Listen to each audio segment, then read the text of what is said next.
Hey guys, it's Yishep here with the Master Yi 10.10 guide. I've been a Yi one trick since about season 9 and have been doing funnel for 2 seasons. I'm currently Platinum 2 and I play Yi for his high damage, mobility, and carry potential. To harness Yi's full potential, you have to properly use runes, build, bans, jungle clear, and macro. Let's go into his runes. For a keystone, Conquer is definitely the go-to. I see some players taking Press the Attack, which is too early game heavy, or Lethal Tempo, which is unreliable. Conquer is definitely the keystone to take for the healing and the extra attack damage. Next, you should go Triumph. Presence of Mind and Overheal are obviously terrible on Yi. When it comes to Bloodline, Alacrity, or Tenacity, I would generally recommend Tenacity to reduce crowd control. Never take Bloodline, as lifesteal isn't good on Yi because a large portion of his damage comes from on hit. Take Tenacity into champions like Lissandra and Rammus, who have non-dodgeable point-and-click instant cast crowd control. Otherwise, take Alacrity. Coup de Grace and Last Stand are pretty interchangeable, but I always take Last Stand for its clutch potential.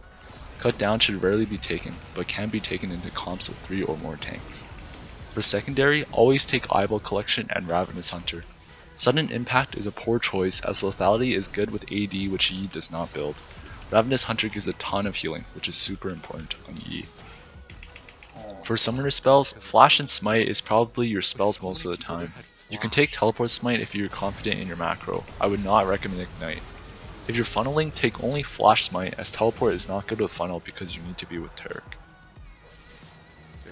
Next, let's see his build. Bloodrazor and Rageblade are absolute core on Yi. You should rush these every game. They allow him to clear faster and melt through the enemy. For boots, Greaves are generally a poor choice because it makes you super squishy and you over cap attack speed anyways.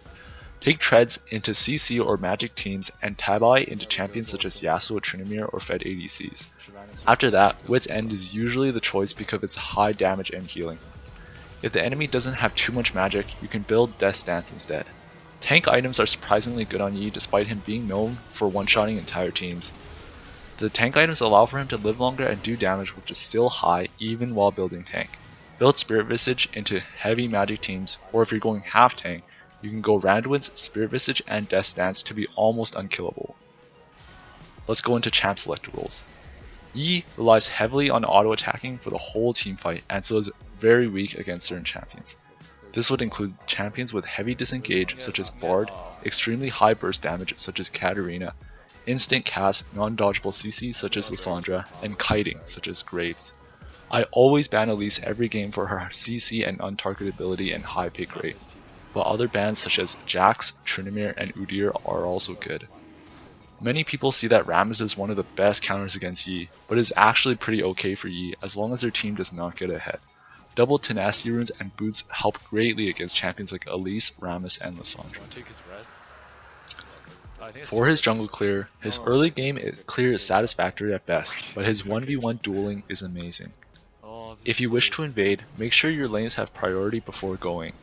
To clear on blue side, take red, Krugs, Raptors, Wolves, Blue, and Gronk. Then check for Scuttle and take it if needed. The gold from this clear is just barely less than a full clear not including Krugs, then getting double Scuttle. After this, simply full clear unless you see an overextended laner to take advantage of. Once you're level 6, your gank potential becomes much better, and you can gank overextended lanes. Yi is pretty weak early game, so ganks are not the best option. Clearing is the best choice. As Yi, your counter ganks are pretty good. However, because of your reliance on resets, you have to enter when the enemy is low. This means you have to be paying attention to the map. This will help a lot in your early game. Yi is exceptional at quickly taking objectives such as Drake and Baron.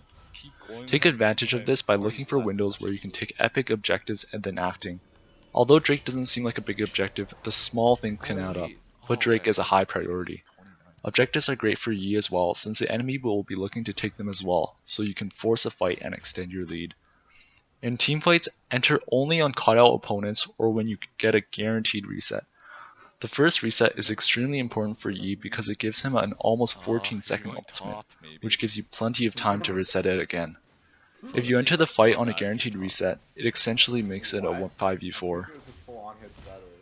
Split pushing is not a great option. I never split because it is just not my style on Yi, but if you are ahead on funnel then splitting can be a good option. Yi is a heavily macro-reliant champion because of his downfall of being easily to fall behind. You must make sure to make proper decisions and always be aware of the enemy and the map. That's all for now guys, thanks for watching. Wait, what?